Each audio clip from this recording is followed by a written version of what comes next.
Welcome back to The Noticer, broadcasting live from the Timeline Unification Zone. I'm your host, Uncle Billy Bobby.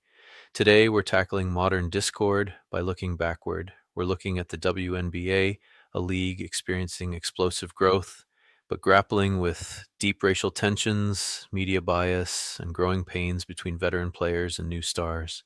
To help us navigate this, I've brought in two people who know a little something about navigating life or death division.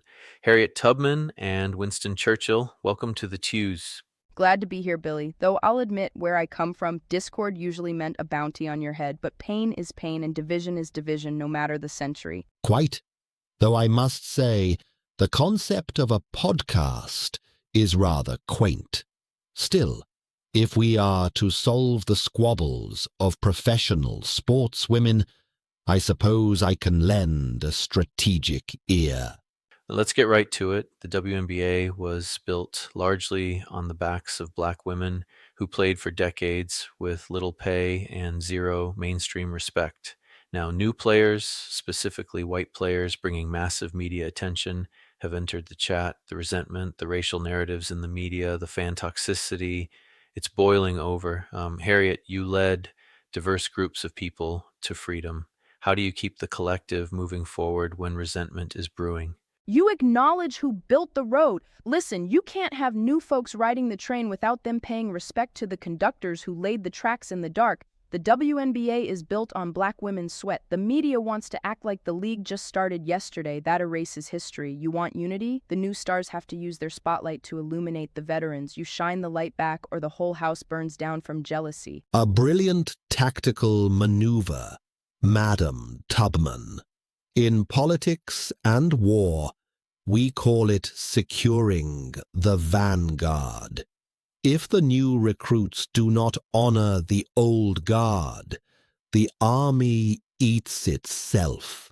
But Winston, the media is playing a huge role here. They're pitting players against each other based on race to drive clicks and engagement. How do you fight a narrative that profits off your division? You starve it. The press is a beast that feeds on controversy. If these women, these incredible athletes, allow the media to draft them into a fabricated race war, they will all lose. They must form an impenetrable coalition. When the press asks a divisive question, you answer with unified defiance. A rising tide lifts all boats, provided the crew stops attempting to sink one another in the harbor. Exactly. It ain't just a game. It's about survival. The media is trying to divide and conquer. Women in that league need to lock arms. The veterans need to protect the rookies from the vitriol, and the rookies need to publicly credit the veterans. You don't survive the wilderness by fighting over who gets to hold the compass. You survive by making sure everybody makes it to the North Star. Acknowledge the history, share the light, starve the toxic media narratives through unified defiance.